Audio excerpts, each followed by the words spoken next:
All right. I want to say welcome, welcome. I am so excited for tonight. It's 9 at night. We're starting beginning of the week right after Thanksgiving weekend.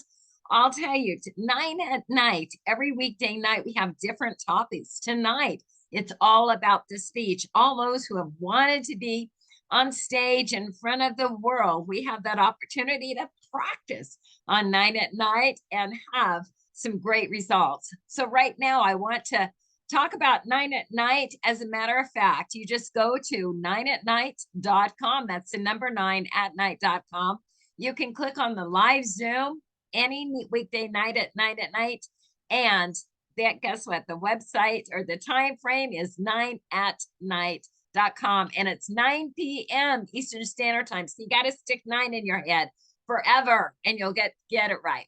Right now, I'm so excited to introduce my co-host, and that is Mr. Shawn Walker. Shawn, how are you doing? Well, thank you, Christine. I am excited to be here for another Monday night with you. I'm ready to have some fun. Thanksgiving for me was wonderful. I had a great time spending time with family, eating all the turkey. Sometimes I feel like the turkey is sitting in my stomach still, but I've been doing a lot of exercise and having a lot of fun, and just time to be grateful. But one thing I want to say, Christine, is that I lost 2 family members during the course of Thanksgiving. I lost my grandfather, which was a great man. He raised me to be the man that I am today. And I lost another relative, which was my aunt, around this time. So I am so thankful for a lot of things, not really big things, a lot of the small things, just getting together with family, connecting, loving on each other, and having fun. And that's what Thanksgiving meant to me this year and every year. Well, I just want to say my condolences to you and your family. That is an interesting weekend to have that kind of loss. And with you to be grateful, I guess it's for how they've touched you in your life. But this is your hat. You have a million hats and all of them match whatever you're wearing. A moment with Shawn. What you do, Shawn, you help so many people that want to speak. You're a coach for speakers. You belong to Toastmasters for a lot of years. And we have a lot of Toastmasters on every Monday night. Tonight, we have a special guest. He's not a Toastmaster, but he is fabulous. I can't wait to introduce him. But first, I want to turn it over to you, because what we do is we start off with some education, and that's called Tips of the, let me get this going. Let me get this over here. So what we try to do is change the world one speech at a time, one person at a time. And so, but we now have our tips of the night. So let's go ahead and have you start with your tip. And thank you, Christine, again. And tonight's tip, what I want to talk about is engaging your audience. And this works in the Zoom world like we're on now, and actually in person. So I'm going to give you 2 variations of both. Some of the techniques, they work in both arenas. At the end, I think one is just, it differentiates. However, the first thing I want to talk about when engaging your audience, I know we all get these butterflies before we get ready to go on stage or come on Zoom. We all have these butterflies because this nervousness, and I don't care if you're a beginner speaker or a veteran speaker, the butterflies will come. That's why it's important to practice, rehearse, research your content. That's first of all. Secondly, go on stage. You want to look the part. You want to be the part. And remember, you're the actress. No one knows what you're going to do but you. But I just want to give a few tips right now when you're engaging your audience. For example, let's say we have a scenario where your audience starts to lose focus of what you're saying, the message you're conveying. One of the techniques I use is vocal variety. If I start to lose my audience, I get really, really loud. which gets everybody to draw my attention. And if I'm talking really, really loud and I'm losing them, then I would lower my voice. He was talking really extremely loud a minute ago. Now he's talking soft. So something must have happened. That jolt right there, it captures your audience. Another thing I do, Christine, and this works in Zoom land or in person, is I ask a question. This is helpful when sometimes your audience, they become relaxed or they get used to you speaking at a certain level of vocal variety. They get used to you. So I ask a question. Asking a question is very important in any speech. It draws your audience in. They want to see who you select, and more so, not who you select, but what would their reply be to your question. Another technique I use, Christine, is that I would just tell a joke. People love to laugh.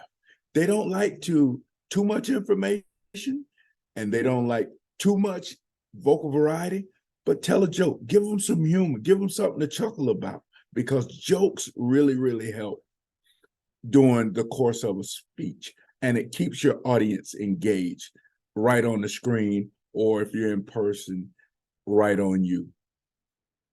Another powerful tool that I use is the power of the pause. For example, if I'm talking and I see my audience starting to gaze off, or they're not really paying attention to me, then I pause. Like now. That's right. I capture your attention. So I regain my audience, and then I continue on conveying my message. Now, here's where it gets a little tricky, because I want to talk a little bit about in-person. In person, if you're experiencing issues with losing your audience, we have 3 pivot spaces that are on stage. And normally I would start to walking to the next pivot spot. And upon doing that, now the audience, I noticed that everybody's turning and they're engaged, walking to the direction where I'm headed. And then I would reach that mark and I would turn around and I would command the room. So I get the audience attention. You don't want to stand in one spot, because you lose people when you're just standing in one spot and you just continue to communicate. So transitioning, walking is really good in person. Now, the flip side of that, in Zoom land, here's some tips I just learned. If you press the B button on your keypad, your screen turns black. And all of a sudden, your audience is like, wait a minute, what just happened? What just happened? The screen just went black. We lost him. We lost him. And the screen comes back. That's a way to recapture your audience. There's another tip that I learned as well. You can also press W and your screen will go white. And they'll be like, wait a minute, something's going wrong, something's going wrong. And guess what? Your screen, it comes back. So that's just a little bit about what I do to keep my audience engaged, little tricks that I do, and I learned along the way that have been helpful. Hopefully, I hope it helps someone else. Thank you, Christine. Excellent. I love that. That is absolutely fabulous. You know, I always try to go back to back with your tips. I found some. Now you have some incredible ones. I'm going to kind of fine tune a little bit of that. And this is in regards to TED Talks. If nobody has heard of TED Talks, the TED, T-E-D, stands for Technology, Entertainment, and Design. And people have been discovered by being speakers on the TED Talk stage. In fact, there was one gentleman, he never used slides for this. His name is Ken Robinson. You can Google Ken Robinson. He has 59 million views. He's the one most seen when it comes to TED Talk. If you go to TED Talk at google.com. And anyhow, what's important about that is here's 5 tips how to give a TED Talk in 5 steps. And I'll tell you, Shawn, some of these are going to go a little bit like what you were saying. You gave some great detail inside the frame of what I'm going to do. So let's think big. Let's think of the 10,000 people audience, okay? So number 1 is begin with the end in mind. And what you want to do is there's questions people are going to want to be asking themselves. They're going to go, what's the point of this talk? You don't want them to be thinking like that. So you want to begin with the end in mind. You want to pick a point that you can work backwards, reverse engineer, so you can get your audience to that place. So you want them to be engaged with that entire sequence of what you're doing. So they're not left thinking, I didn't learn anything, and you have a call to action where at the end they really want to do that. So we're going to get into that a little bit later, but second tip, hone in on your big idea. Professional speakers, they have a lot of extra barrier to cross when it becomes selected for a TEDx event. So with that, we want to catch the rising star. Now, that's what TED Talk is looking for. They're not looking for someone that has a master's degree, they know how to do everything. They were trained that way. They want somebody that has a big story, someone that's interesting, it's important, but most of all, it's individual, something that no one else can share the story with. And you have the authority on that topic because you've been there due to the background, your life experiences, your research, who can address an important a part of that need in the world and be passionate because you lived it and breathed it. That's who TEDx is looking for. And one way to break down a big idea is look at the problem, an idea, and a change. Simple. There's a problem, there's an idea, and there's a change with your story. So we're going, the third key element is write out your material and tell the story. Now, some people just want to write a few thoughts down and shoot from the hip for the entire presentation, but you don't want to do that on stage. TED Talks, they only give you 18 minutes. In Toastmasters, they only give you 5 to 7 minutes on the international speech contest. So TED Talks, they give you a little bit more room. That Ken Robinson that I was telling you about, he didn't have any PowerPoint presentations in his 18-minute speech, and he's seen the most, 59 million viewers. He was known, okay? He got known overnight, actually. So you want to have stories. People connect to stories, funny stories, sad stories, inspirational stories. We all love them, so you want to tell them. There's nothing wrong as well as telling a third-party story too. So, number 4, prepare the presentation. Oftentimes speakers want to have PowerPoint or keynote slides. That's lazy. Don't do this. Any slides you should use should be an enhancement, not that you're standing up reading off the screen. Not good. You want to impact them. I mean, it's easy to do. I've done it, okay? So PowerPoint is to show the images to make the point while you're giving the speech. And that's where the PowerPoint emphasizes what you're saying, not that you're waiting on the PowerPoint and then say it. Lastly, on stage, be an amplified version of you. If you're in front of 10 people to 10,000 people, you're going to just amp it, triple exit, 10,000 exit, be your very best, but be slow and steady. And Shawn talked about that. I'm going to cough in a minute, so I'm going to turn it back to you. And thank you, Christine. Thank you for sharing those tips. And I like the fact that we piggyback and we ping pong off each other when we have these tips of the evening. They are so engaging. They're so informative. So we do deliver on our tips that we have to help individuals grow and become better communicators, because that is the number one resource that we have as communicators.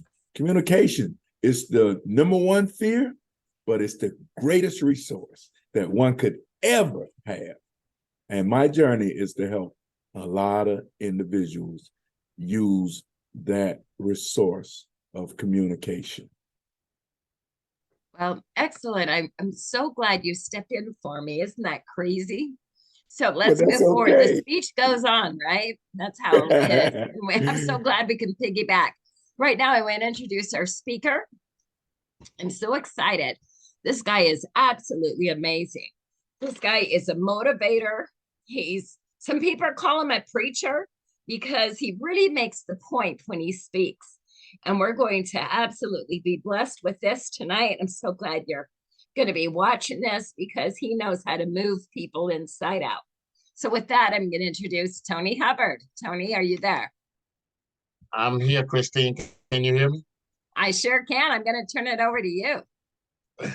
Well, first of all, let me say I appreciate the honor and the privilege to be on a platform such as this, to be able to be a student first, to listen to the likes of a Shawn Walker, who I've heard great things about, and yourself, Ms. Christine Campbell, aspiring entrepreneur that's done an incredible job over the last 2 years that I've known you. And so, again, I just thank God for the privilege.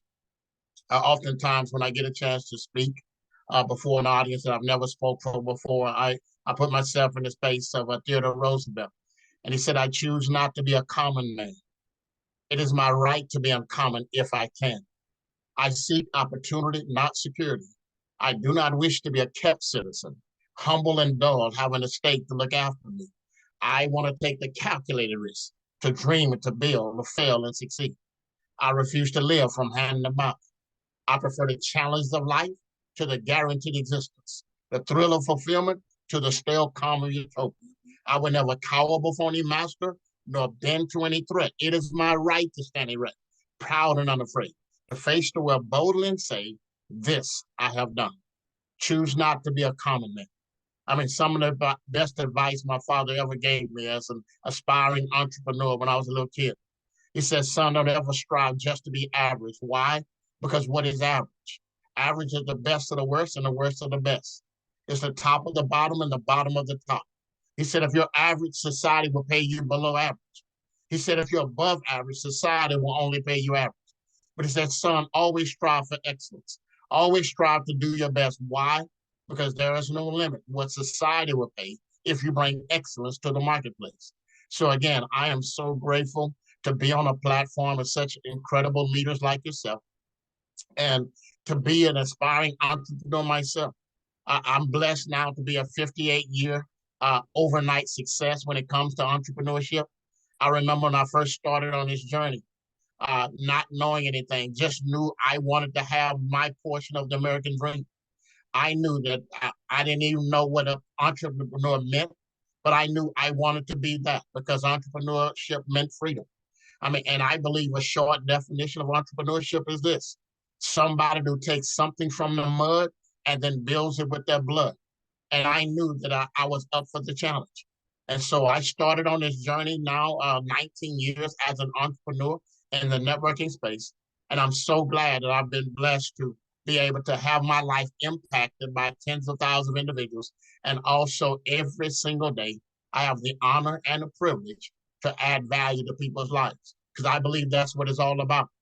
I've had many mentors along this way, and mentorship, my short definition is mentorship is wisdom without waiting. And there have been several people that have sowed into my life over the years. My first mentor that I had in this space was the great Zig Ziglar, and I adopted his philosophy on being a successful entrepreneur. And the philosophy I learned from Zig Ziglar, and I was blessed to hear him speak many times, and he inspired me to one day to speak to the 10,000 like himself. I mean, his philosophy was always this. He said, you'll have whatever you want out of life if you simply help enough other people get what they want out of life. And so I've always focused on doing that. I've always focused on doing what my favorite book of all time says. It is more blessed to give than to receive. So every single day, if I can give value to people's life, I know I'll receive my reward in the end. And so for that reason, ladies and gentlemen, I started off on a journey. I mean, I just believed, not knowing what I would do. I knew as a little kid that I wanted one day to be rich.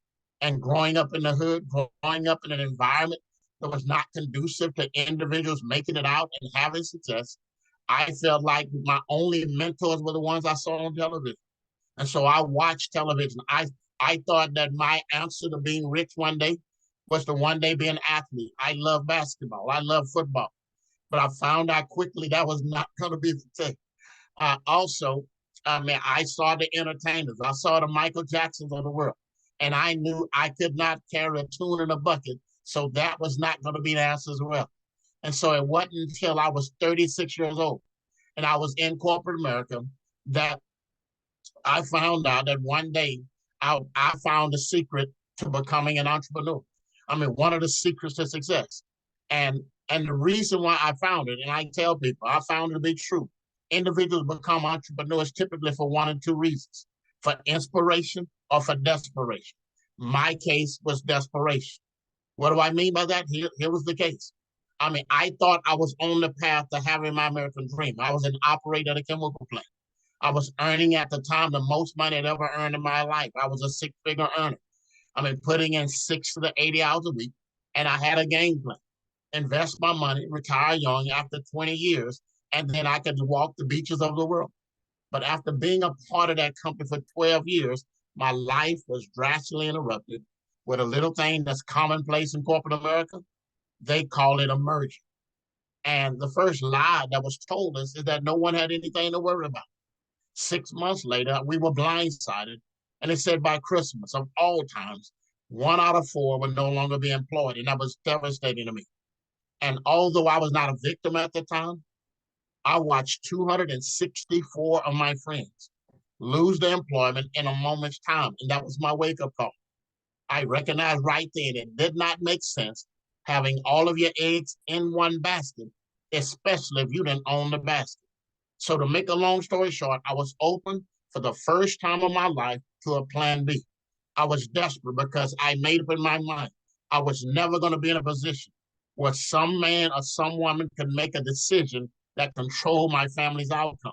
And so I decided at that time to be an entrepreneur, not knowing what that really entailed, not knowing that I had to go through, just like Joseph did in my favorite book of all time. I had to go through the pit before I ever got to the palace. I mean, if I would have known that then, I would probably hesitated even more so. But I was willing to go through the pit if I knew that one day I would end up in the palace. And so I started on this journey. I've been blessed. I've had my share of disappointments. I've had my shares of times where I had the rug pulled off from under my feet. I had my time where people rained on my parade. But I'm so glad I did not quit. I'm so glad that along this journey, and that's the thing I encourage entrepreneurship. Along this journey, somewhere along this journey, you have to learn how to remove quitting from your vocabulary. Somewhere along this journey, you have to develop what is called importunity. And what is importunity? Importunity says, you know what? This is my mountain. They say it's too high, too steep, and too difficult. But guess what? It's my mountain. In just a little while, you're going to find me at the top, raising my flag, or you will find me dead on the side from trying. Either way, I am not coming back. And so I love this place. I love the chance because I learned along the way as an entrepreneur. There's, as my grandmother used to oftentimes say, there's a lot to this. There's so many things that you learn along the way. And I learned that I can learn from everybody in this space. I learned just in a short time I was listening to Christine Campbell on tonight. I learned in a short time I was listening to Shawn Walker tonight that I can learn from everybody in this space. Some will be an example and others will be a warning, but you can learn from everybody in the space. And so as I started my journey, one of my first mentors was a gentleman by the name of Dr. Dennis Kimbrough, who wrote the book, What Makes the Great Great. And in that book, he talked about, what does it take to be a successful entrepreneur? And he took it to a whole nother level. I'd already heard going up through high school and a little bit of college that, they said readers are leaders, and we've all heard that. But Dr. Dennis Kimbrough took it one step further. He said either read or learn to fail gracefully. So I learned that if I was going to be successful as an entrepreneur, I was going to have to lead. I was going to have to learn how to master mundane and become brilliant in the basics. And so I started off on this journey. And the first book I ever read on this entrepreneur journey was Dale Carnegie's How to Win Friends and Influence People. And I learned, that was my foundation. The gist of that book was that people do business with people that they like. If they like you, they will buy from you and they will refer to you. So I made it my mission as an entrepreneur to learn how to build rapport quickly with individuals. No matter the time, if it was 30 seconds, a minute, 2 minutes, whatever the case may be, I was going to build that rapport. And so I began to read books on how to be a better leader and how to build that rapport. And I became a big fan of one of the greatest teachers on leadership the world has ever known, Mr. John C. Maxwell. And the first book I read from him was the 21 Irrefutable Laws of Leadership. He said, follow them and people will follow you.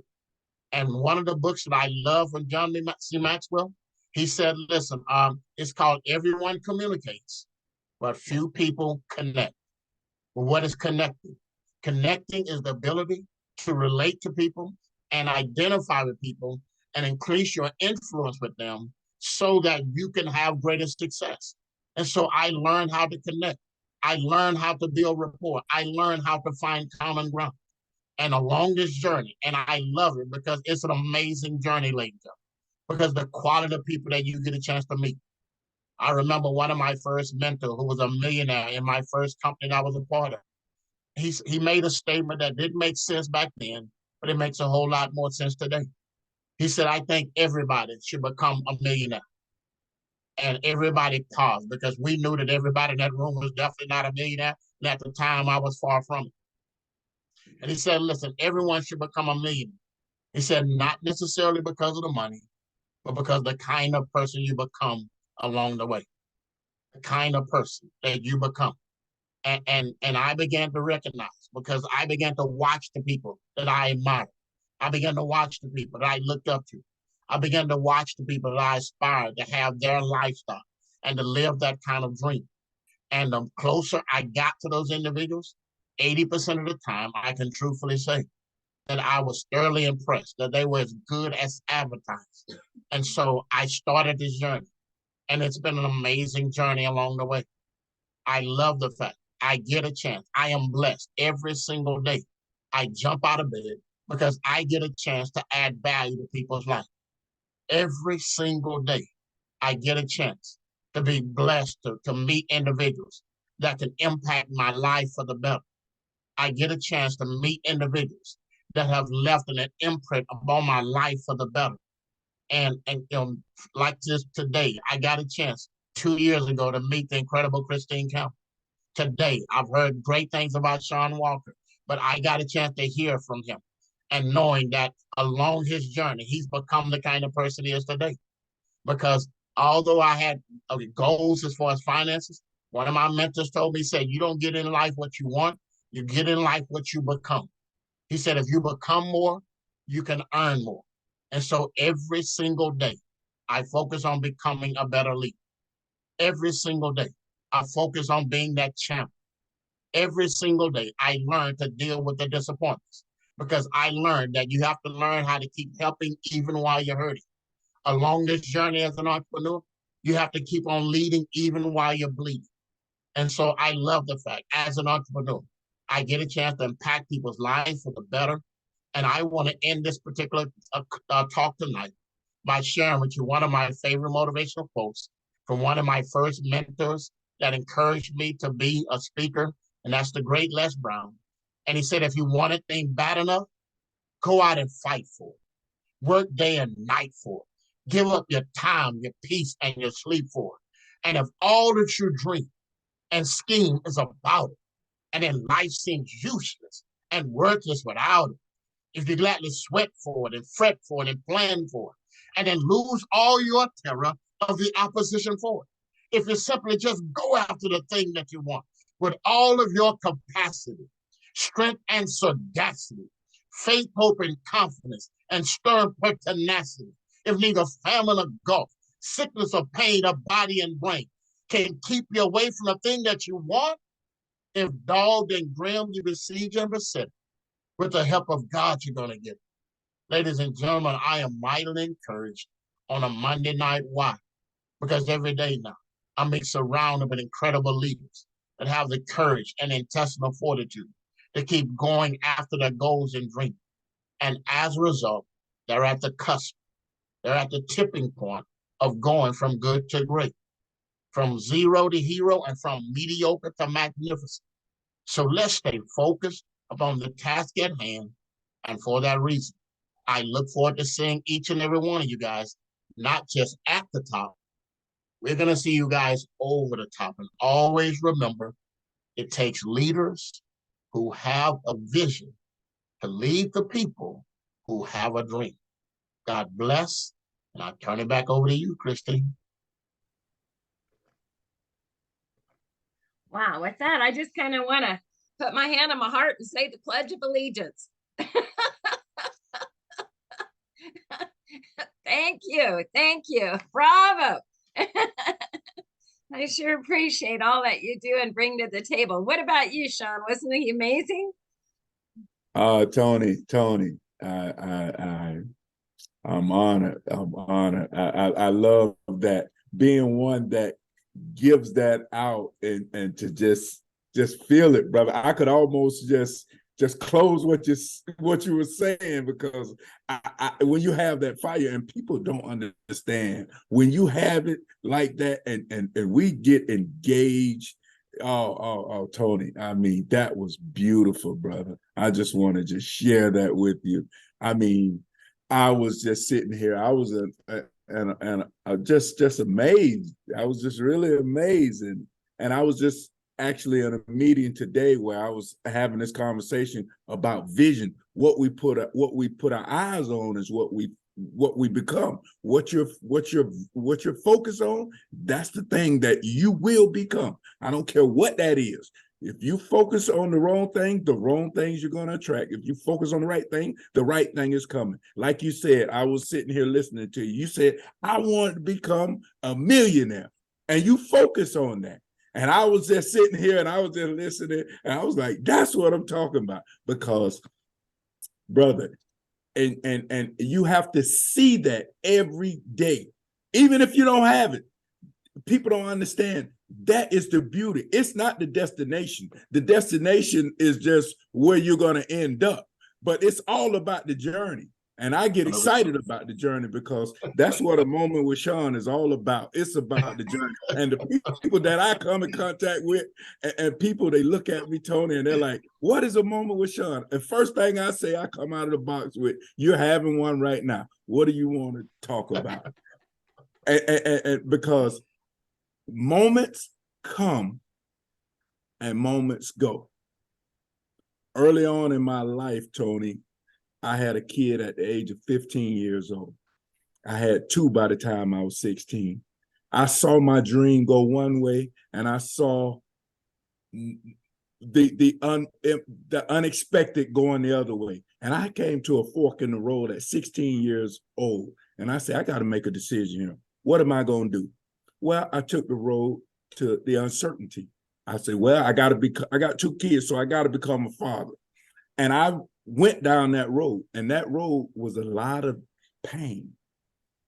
But I tell you what, though, the lessons through that pain, Tony, is why I smile right now, because I never knew, like Christine said, you have to live life with the end in mind. And that's what all I focus on was when they grow up, when they grow up, when they grow up. And that's what I put my attention on. And I walked that journey. And it was a hard journey, but I learned all these experiences. And now I take those experiences. I could have said, I was telling a young man today, I could have made excuses about my father wasn't in my life. No, but sometimes I'm thankful that he wasn't in my life, because I learned something that I don't think that he could have ever gave me. And this is my value.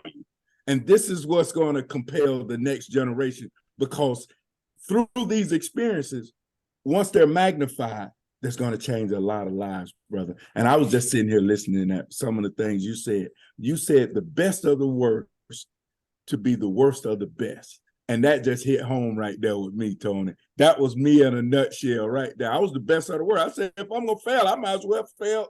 I'm just going to hit rock bottom. But one thing I learned about rock bottom, the Lord works with the rock bottom. He don't like the ones standing on top, because they done got too comfortable. He want everybody under the rock, because he got to move the rock, move and shake and move some things out to show you who he is. See, it's all about his glory. You just get the story. That's all that's about.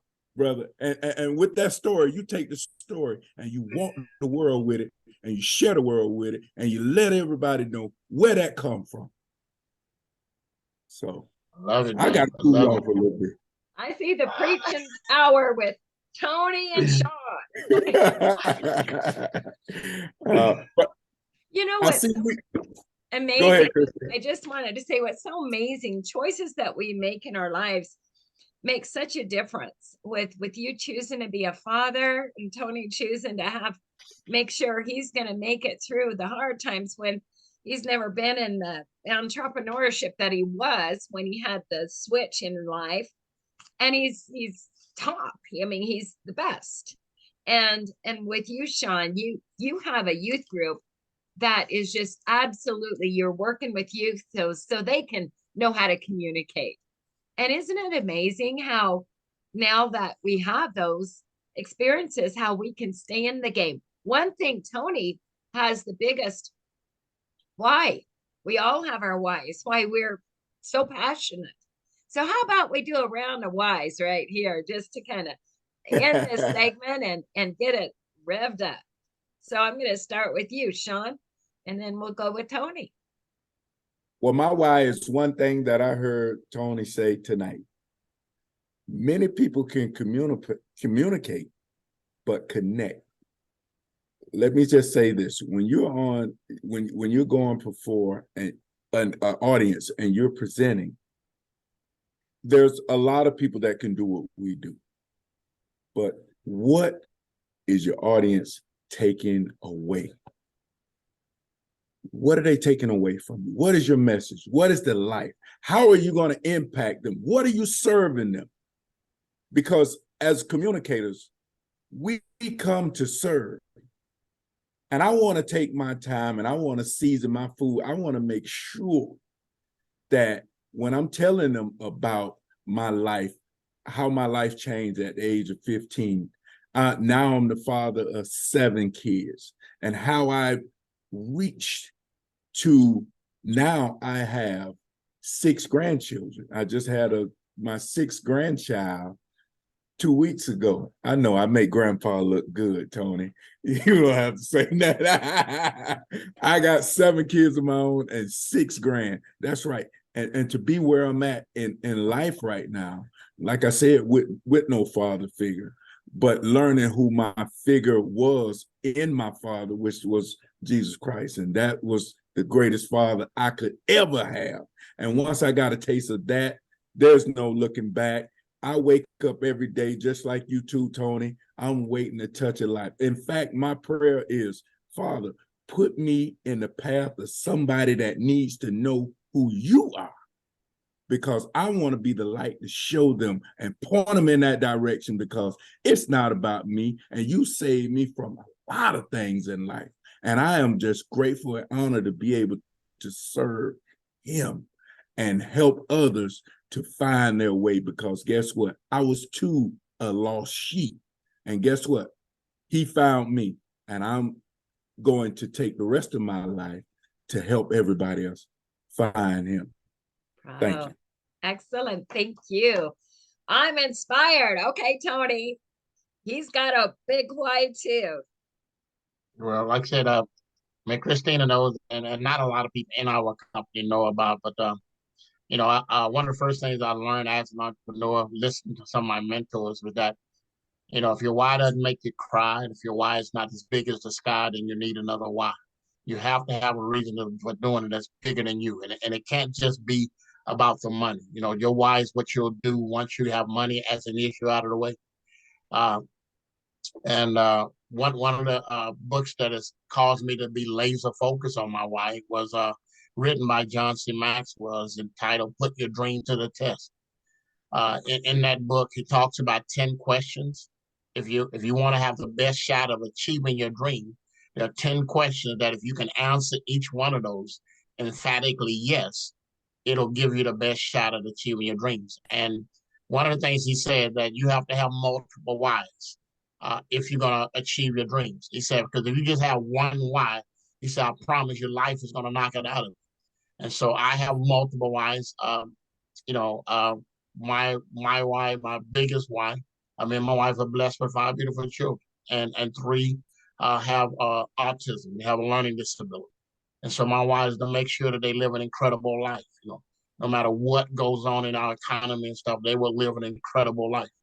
And so that's the reason why we removed quitting from our vocabulary a long time ago. That's the reason why, getting up is no strain to get up early and to stay up late, because we're gonna make sure that why is taken care of. And so just so many things, and to be a successful entrepreneur, because I know if I am successful in that arena, everything else will be taken care of and stuff, because I'll get a chance to impact a lot of lives, just like the Zig Ziglar philosophy. You can have everything you want out of life if you simply help enough other people. So every single day, I focus on helping other people get what they want out of life. And I know that the law of sowing and reaping will work for me. Back to you, Christine. Wow, that's incredible. That gives me tingles because each of you have, I have one I haven't really shared, but it is huge. 2008, I had a booming business, my radio show, and my kids were part of it.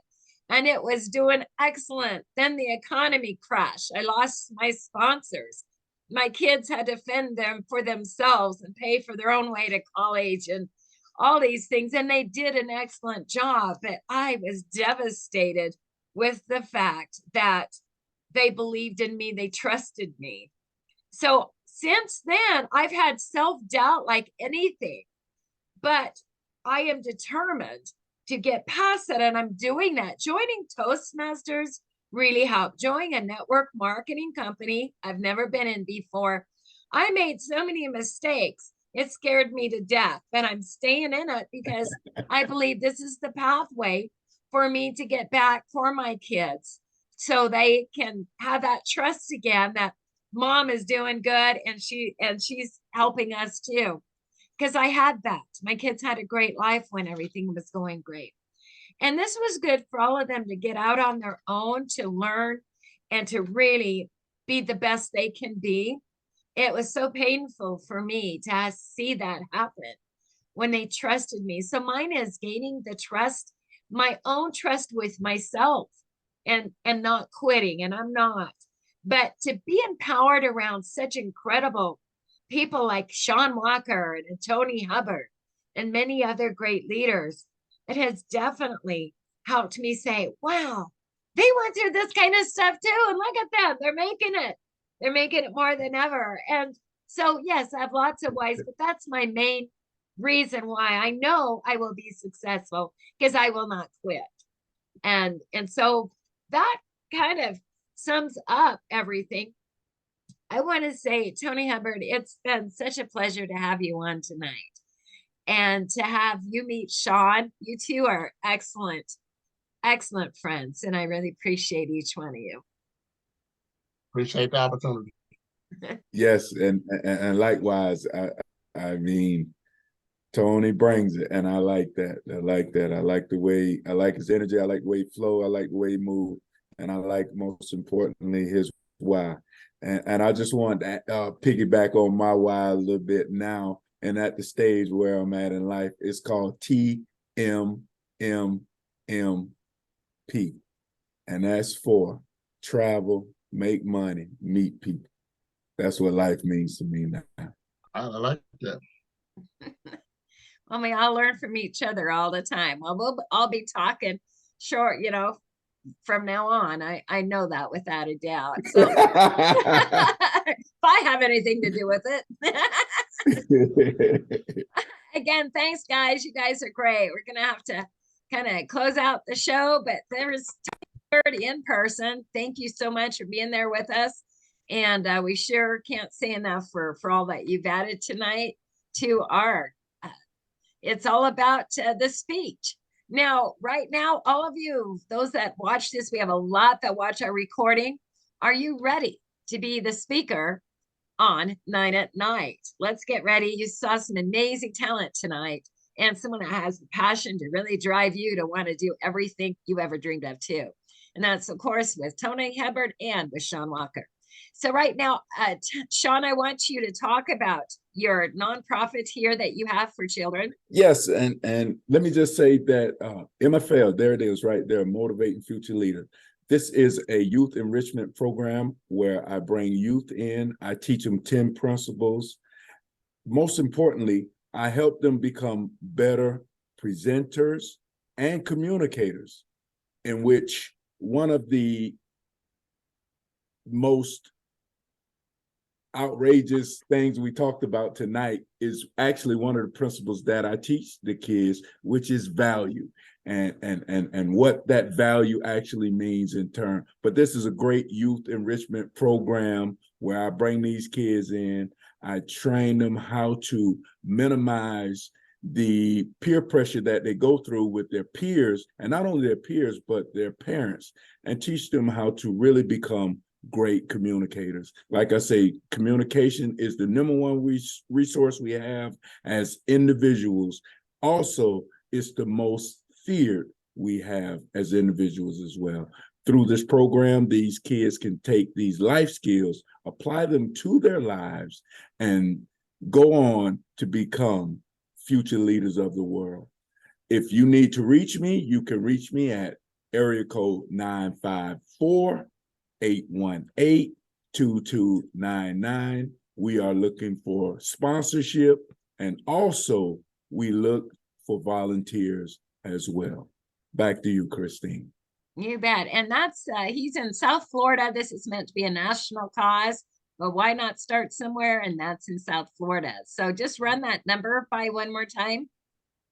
954-818-2299. And I'm here located in the beautiful sunny South Florida of Fort Lauderdale.